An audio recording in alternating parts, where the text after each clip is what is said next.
So friends, hello. Breaking urgent broadcast. We are reporting live because right now there are explosions occurring all across Russia.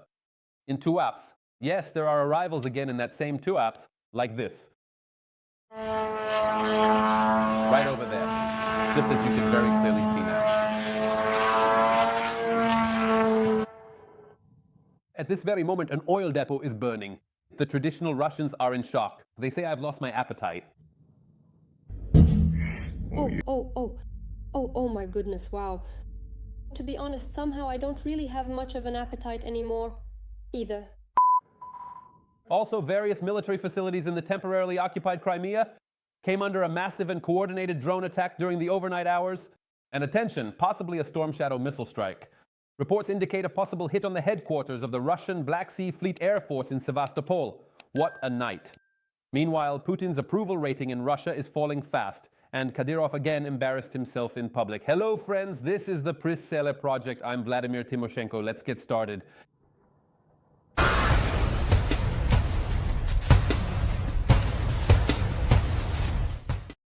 So naturally, we'll begin our discussion right away with the primary main topic, the latest overnight strikes on the territory of the Russian Federation. To be specific, we're talking about Voronezh. Smoke is rising near the Baltimor military airfield in Voronezh after the attack. Early in the morning, air defense forces on duty detected and allegedly destroyed 2 high-speed targets in the sky over Voronezh. This was reported by the Ministry of Murders of the Russian Federation. According to preliminary information, there were no casualties, but buildings of a tire service and a utility cabin were hit by falling debris, wrote the local governor. As they say, yeah, right, like we'd believe that. But I want to tell you something else. According to open sources, the enemy's 47th Guards Bomber Aviation Regiment is stationed at the Baltimore airfield. And this airfield has been regularly used by the Russian Federation's forces to carry out airstrikes on Ukrainian territory since February 24th, 2022, that is, since the beginning of the Great War. Moreover, my friends, it was yet another incredibly hot night in southern Russia. During that very same night, the Krasnodar region was also heavily attacked by several UAVs. According to preliminary reports, the target may have been an oil depot in Tuapse. As they say, it hit again. Local residents heard a series of explosions. The air defense was working non-stop. And here's what they're saying in the so-called Tuapse operational headquarters. So, in Tuapse, UAV debris fell on the territory of the marine terminal. In the Tuapse municipal district, UAV debris fell on the territory of that very terminal, and there were no casualties from the falling drone fragments. A sudden fire broke out, which was then quickly and efficiently extinguished. More than 80 people and 25 pieces of equipment, including units from the Russian Ministry of Emergency Situations, were involved in extinguishing the fire, according to the operational headquarters of Krasnodar Krai. They'll be putting it out for a long time. We know how things go in Tuapse. As that famous meme goes, we like how it burns, everyone running around and fussing. And this is just the beginning. Let me just remind you, this is already the 5th attack on the Tuapse oil refinery just this spring. By the way, friends, it's been a while since we've had any interesting videos. They say in Tuapse they've opened the fuel oil swimming season. Don't believe it? Then see for yourselves. I put this sea in my mouth. What do you mean? How is this the sea? How? Do you like the sea? It's awesome. White sand, right? That's what you said? On my legs. Sit on your legs. How are you going to wash yourself now? Thinking how to do it. Come on, go to the pool. Yeah, there's absolutely no way at all without a pool here. And it was also extremely unpleasant and incredibly uncomfortable for the occupiers during the course of last night in temporarily occupied Crimea. Attention! Russian military bases came under a massive and combined attack by drones and missiles. It is reported that Storm Shadow missiles may have arrived. It is reported that those very Storm Shadow missiles sent a fiery greeting to the enemy. It was announced that about 20 drones were shot down, and that's only according to official Russian information. According to locals, the alert lasted since yesterday evening. At first, drones of various types were flying, and by morning the good missiles had arrived as well. Preliminary reports indicate that in Sevastopol, a strike hit the headquarters building of the Russian Black Sea Fleet Air Force. And now, friends, amid all this, information is emerging that the war in Ukraine could end in just 6 months. Is this really the case? We will tell you more in our report, and then we'll return to this studio. Zelensky has announced a timeline for ending the war's hot phase. Russia is trying to compensate for failures by striking the rear. A new anti-record for the occupation army at the front. More on this in the following report. The President of Ukraine, Volodymyr Zelensky, has revealed possible timelines for the end of the hot phase of the war. According to Olga Vasilevska-Smalyuk from the RD Servants of the People, the head of state shared this information during a meeting with the faction. According to her, the president noted that there is a possibility of ending the hot phase by November, provided that security guarantees are given. Right now, we have advantages on the front that we can take advantage of. The main goal is not to give the Russian Federation the opportunity to deceive us and after a short pause, start new hostilities or a new offensive. In addition, Volodymyr Zelensky told the MPs that he is waiting to see who in Europe will now act as the moderator of the peace process. Ukraine is also expecting a delegation from the United States in the near future. At the same time, in his evening address, Zelensky stated that Ukraine has stabilized the front. According to him, the positions of the Ukrainian military have become stronger. It is thanks to the extraordinary courage of our brave people, combined with the use of drones, various advanced technologies, effective mid-range strikes, and our comprehensive long-range sanctions, that we have finally managed to successfully stabilize the front lines and secure our positions. Meanwhile, the situation for the aggressor country on the front is deteriorating. This was stated by Michael Kaufman, senior fellow at the Carnegie Endowment, in an interview with New York Magazine. According to him, the way the Russian army is waging the war is yielding fewer and fewer results. The Russian leadership was betting on constant pressure along the entire front line. Not on large-scale breakthroughs, but on intensive small operations along a wide front, aiming to exhaust Ukrainian forces and possibly cause the front to collapse. But that did not happen. And now this seems even less likely, given the adaptation of the Ukrainian military. In the analyst's opinion, Russia is trying to compensate for its failures at the front with strikes on the rear, and because of this it is ramping up the production of attack drones and increasing the use of ballistic missiles. At the same time, Kaufman notes that Ukraine is in a better position than before.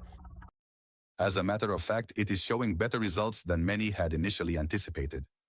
In the fall of 2024, the situation appeared to be quite difficult. But then the front stabilized.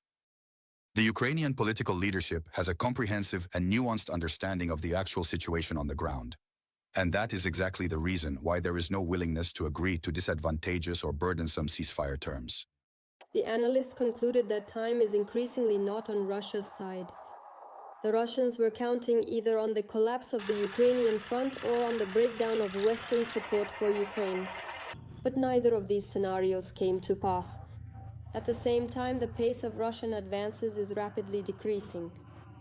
According to recent reports from the news agency, in May, Russia captured the smallest area on the front since March 2024. According to the Deep State project, from May 1st to May 24th, the Russian military has managed to seize only 35 square kilometers of sovereign Ukrainian territory. At the same time, the defense forces continue to regain control over Ukrainian territories. Military analysts currently believe that final conclusions about the overall scale of the systemic problems in the Russian army can be drawn by the end of June. If by that time the pace of the offensive does not increase significantly, it will be possible to conclude that the offensive capabilities of the Russian military have significantly and noticeably decreased. So friends, here's another important point that I'd like to suggest. Leave your comments and questions right down here under this broadcast. We'll be communicating live on air. And by the way, let me immediately read, "Glory to Ukraine" from Tallinn, our subscribers write. In fact, that's already a huge greeting to Tallinn because frankly, the situation in Estonia right now is also very difficult. Rumors about an invasion of Estonia by the Russian Federation. Let's hope they remain just rumors, but in any case, we must be prepared for anything. So I want to say thank you very much to Tallinn and send a warm greeting to Estonia as a whole. More broadly speaking, regarding what is happening today and in recent days, let's call things by their proper names. The Ukrainian armed forces are now creating real hell for Russian military logistics. Take a look at this specific case yourself. So, monitoring channels are literally flooded with fresh videos of burned out trucks and fuel tankers scattered all along the roads in the enemy's rear. All of this is very telling. When you look closely at these intense shots, you realize just how incredibly tense and heated the situation is right now. On Russian territory, as they often say, the war is finally returning to the very place where it was born. that is to say directly onto the territory of the Russian Federation. Now, let us return to our colleagues in the studio. Friends, here's what I want to say. Today's attack on Russian Federation military facilities demonstrated only one thing. Once again, this situation has clearly demonstrated the profound difference between a free, sovereign, and independent Ukraine and the brutal actions of these documented war criminals. Friends, now I would like to take a moment to show you exactly what Russia is doing, for example, in the northern part of Ukraine's Chernihiv region. Let's take a look at this, friends. So these are the harsh realities farmers are dealing with today. A drone hit and exploded just a few meters away from the tractor driver. In the Chernihiv region, the relentless shelling of Ukrainian territories bordering Russia continues daily. You can see the rising flames and the thick smoke, yet brave Ukrainians are still trying to work through all of this chaos. They are trying to do everything they can so that their country can withstand this terrible war once again, the war that Putin started. And of course, the brave armed forces of Ukraine are diligently doing their job. Right now, let's talk in more detail about how Ukrainian drones, specifically Ukrainian-made drones, are effectively burning the occupiers' heavy military equipment. We have quite a lot of interesting things to tell you and show you about this today. This is exactly what our next exclusive report is about. Ukrainian drones are destroying the occupiers' equipment on a massive scale, and the war is increasingly moving deeper into the territory of the aggressor country. For the first time, the carpet plan was announced in Russia's Kaliningrad. More on this in the following report. Ukrainian drones continue to maintain fire control over the enemy's key transport arteries, more than 150 kilometers deep behind the front lines. On the morning of May 26th, the Telegram channel Xelenova Plus published a new video showing the destruction of Russian military equipment. The exact location has not been disclosed. On the evening of May 25th, another strike on military logistics was also recorded. The video likely shows a road in the occupied town of Kartsysk, Donetsk region. Drones are increasingly successfully attacking Russian logistics in the temporarily occupied territories. Almost every day, new videos appear online showing the destruction of equipment. As is known, Ukrainian UAVs keep the Russians' land corridor to the temporarily occupied Crimea under fire control. Due to increasingly frequent attacks, Russia has even closed the route to the Crimean Peninsula for civilian vehicles. According to the publication Welt, the situation in the drone war is shifting in Ukraine's favor. According to the details in the article, Ukrainian forces were previously primarily concentrated on the task of creating a death zone 15 to 30 kilometers wide along the front line. However, now Ukraine's drone forces are actively working to extend this range up to 150 kilometers beyond the line of contact. The publication cites a recent statement by Ukrainian President Volodymyr Zelensky, who reported an increase in such attacks. One of our priorities for the coming months is medium-range strikes. This year, we have already ordered 5 times more resources for such strikes than last year, and we will continue to expand the volume of orders and production. Meanwhile, there are virtually no safe places left in Russia itself. In Russia's Kaliningrad, the cover plan was announced for the first time on the evening of May 25th. According to the Telegram channel Union at Krabrovo Airport, arrivals and departures of planes were halted and dozens of flights were circling in the sky, unable to land. So, my dear friends, I continue to read your comments under this broadcast. Lyudmila Mironyuk has written to us, "This Russia Day reeks of corpses. This sense of joy comes with coffins in hand. This holiday, how incredibly distant it felt from us. For many, only a tiny flickering spark remains." Well, you see, our subscribers really do have the right sense of humor and a good way with words. So once again, I urge you to keep writing and sharing your thoughts. And of course, subscribe to Union. Stay informed on what's happening in Ukraine globally and how Putin's Russia descends into the abyss. Speaking of the Russian abyss, it's the 5th year of the big war, and these are the kinds of victories the Z-folk are celebrating. Just listen to what they are currently writing in their private Telegram channels. Over in the Dobropilya operational sector, our own forces, Russian troops pushed forward in the center of Rodinske and took control of a pig farm. Attention, friends, yes, a pig farm. South of the city, enemy channels are acknowledging this. Here you can see this screenshot. Pressure on the Ukrainian armed forces from the southern flank is increasing. Fighting continues to the west of Hryshin as well as in the areas of Novoalexandrivka and Vasilivka. But the main emphasis is that Russian troops have captured a pig farm. See what kind of army this is? Such are their victories. About the pig farm, let's get back to the studio. I can tell you this. It's very symbolic that the Russians are taking over a pig farm, considering what they did, for example, during the occupation of the Kyiv region. Just as the saying goes, they're taking their rightfully deserved position there. Yes. And now for a little lyrical digression. Let us take a moment to remember. Let's remember the Chechen disgrace by the name of Kadyrov. Let's take a little break from the military actions. He recently started promoting an energy drink called Don Don. This is happening while Putin isn't really supporting his candidacy in the upcoming so-called elections. Take a look at this mess. A segment without comments. The best house, a harmless house. He doesn't have an organism like a house.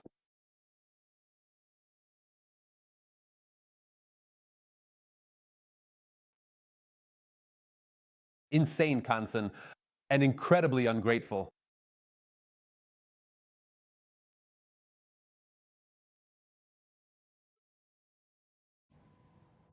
The best Don, harmless Don, Don for the organism, or something like that, mumbled Kadyrov, barely able to pronounce the words. That's how he advertised his son Adam's energy drink during a local competition in Chechnya. Let me remind you that the irony is that it was Kadyrov himself who back in 2013 completely banned energy drinks in Chechnya, claiming that they cause uncontrollable aggression and depression. He compared them to poisonous substances. You see, 13 years have passed, and how much his views have changed. Nothing better to do, right? Well, now let's talk about something truly important. You've probably already heard how the Russian army claims to be capturing pig farms, right? And they're very proud of it. But the reality is that the Russian army has started to retreat in two directions at once, the Zaporizhzhia and Dnipropetrovsk directions, for the first time in a long while. This was stated by Ivan Timochko, the head of the Council of Reservists of the Armed Forces of Ukraine.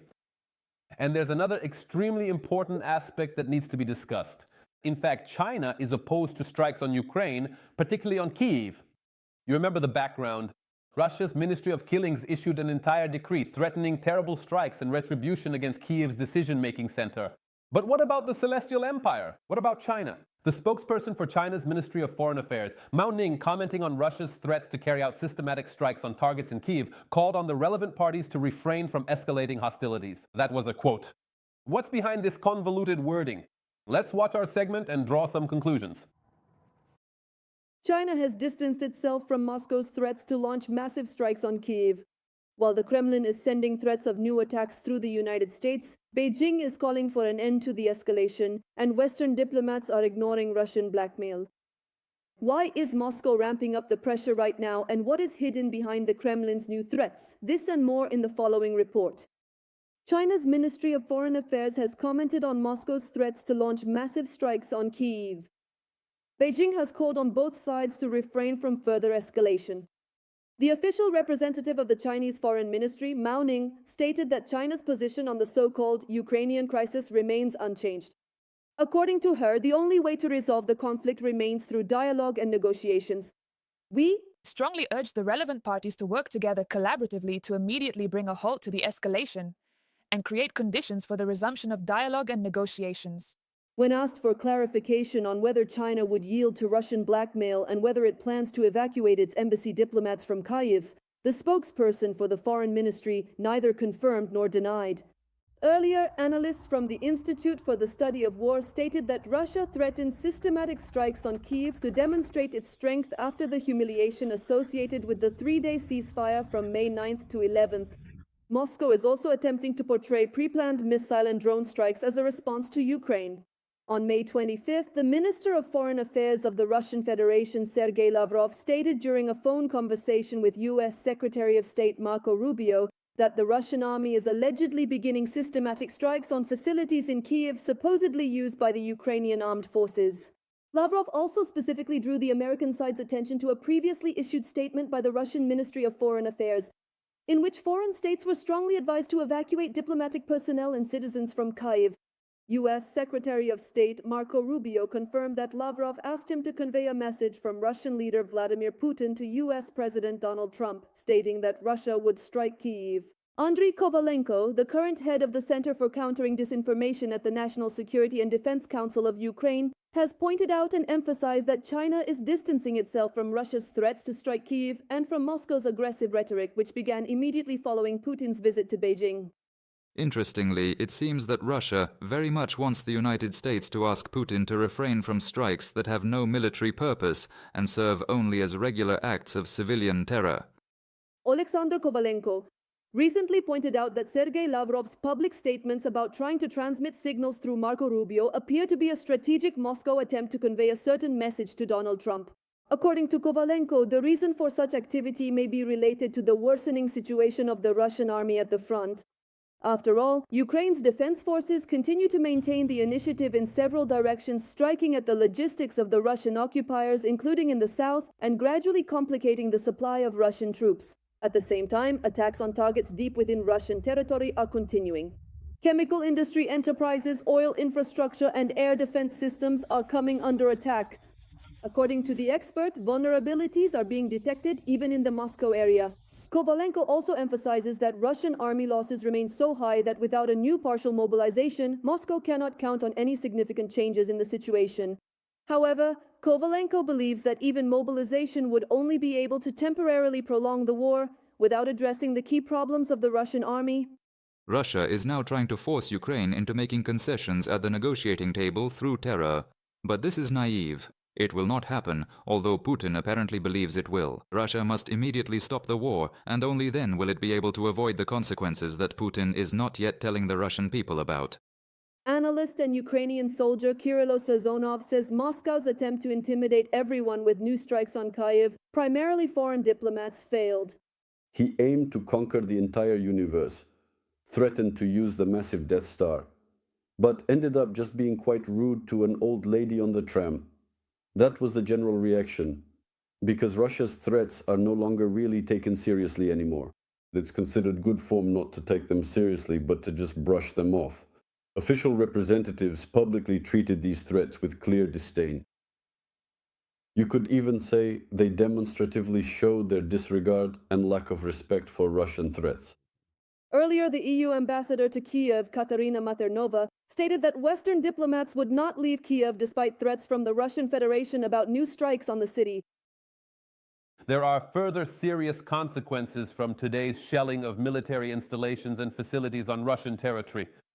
A direct strike hit the thermal power plant in Belgorod. And in Taganrog, following a missile attack, a formal regional state of emergency has now been declared. A boiler house was damaged. There have been powerful strikes on various military installations in Crimea, Tuapse, once again, very interesting. Apparently it's raining down oil again. Well, we'll talk about this in the next episodes of the Prizl Project. And by the way, Nebenzia, the one who is Russia's permanent representative to the UN, said that he doesn't like the war. I'll quote him, "I'm not saying that war is a good thing. I don't like it. One might think that Nebenzia has realized and understood everything. No, it's not that simple. The Russian world can't be cured. Then they just add more fuel to the fire. The difference is that we never intentionally attack civilians. Well, yes, of course. We Ukrainians know and understand that the way to fight the Russian Federation is exactly as the Ukrainian armed forces are doing today, with powerful strikes on military targets. And by the way, the Russian elite is becoming increasingly disillusioned with Vladimir Putin because of the failed war against Ukraine and the economic downturn in the country. How exactly is this happening? Let's take a look. The approval rating of the Russian dictator Vladimir Putin is rapidly sinking. According to a sociological survey by the company USP, only 10.5% of Russians believe that Russia is moving in the right direction. Back in October of last year, this figure was over 36%. More than 73% of Russians believe that life in Russia has become dangerous under Putin. In addition, 84% of respondents are convinced that it is Putin who is responsible for the large-scale fires at Russian oil refineries. The surveyed residents of Russia are also dissatisfied with restricted internet access and blocked resources, the generally low quality of life, and the sense of devastation in the country, as well as the level of corruption within the military structures.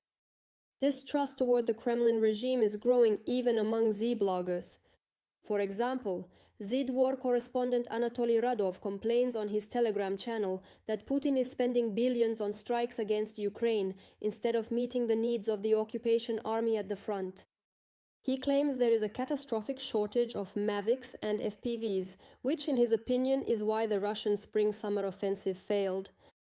As is known, against the backdrop of failures at the front, the aggressor country Russia continues massive attacks on civilian targets in Ukrainian cities.